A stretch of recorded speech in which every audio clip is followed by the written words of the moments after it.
So just doing a bed analysis on this gasifier, and I don't know if you can tell, but there's two different types of charcoal in a gasifier. There is the grey shiny oxidation charcoal, which sort of looks like regular charcoal, and then right in the guts down underneath here we've got this soft sort of black looking stuff.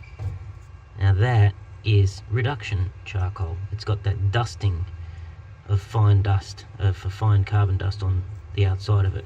So that face there is sort of oxidation, but everything else here is, we're getting into reduction, where that black dust is basically carbon on the verge of turning itself into carbon monoxide and fuel gas.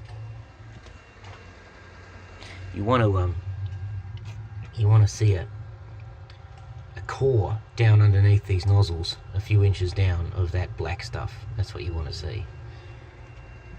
Now, while I'm just digging around in this thing, another comment. This is this monorator style hopper, which has a double skin, which is supposed to enable moisture from the wood load in the top part of the vessel to steam off and then condense, sort of pass through those holes around the top and then condense on the outer wall, run down into this sort of trough down here, and then exit through a drain point. Now, admittedly, I haven't run this gasifier with a full load of wood yet, and when we have run it, the wood has been quite dry to begin with, but so far this monorator has done nothing. The only thing that's collected in the monorator is what I would call secondary char, which is tar that has then sort of sticky black stuff that's then baked and got so hot that it's gone crunchy. That's the secondary char, this sort of stuff. Yeah, tar that's baked on and then cooked. And that's all that I've found so far down there. So clearly the outer walls of this thing are getting much hotter than the point at which water is going to condense. Maybe it's because of dry fuel, maybe it's because I haven't actually fully loaded the hopper yet. There's a good collection of crunched up secondary char. And so I'm pulling all this out of the bottom sort of collection channel at the bottom of the monorator.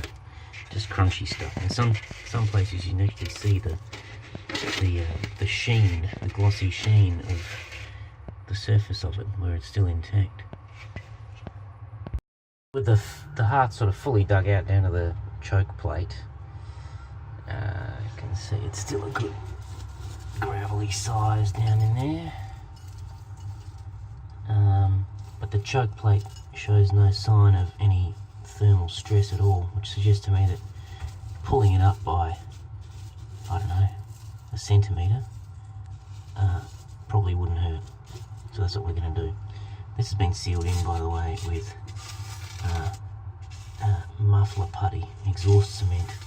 I know some people use clay, but it tends to shrink too much. Muffler putty works very well.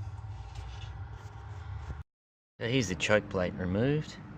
This is a stainless steel 304 plate, and it's showing no signs of heat stress at all.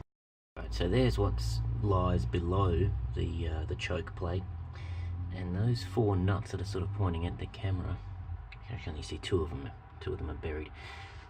They are what these choke plate support bolts screw into. So what I'm doing to raise up the choke plate is just simply screwing these in further by another centimetre.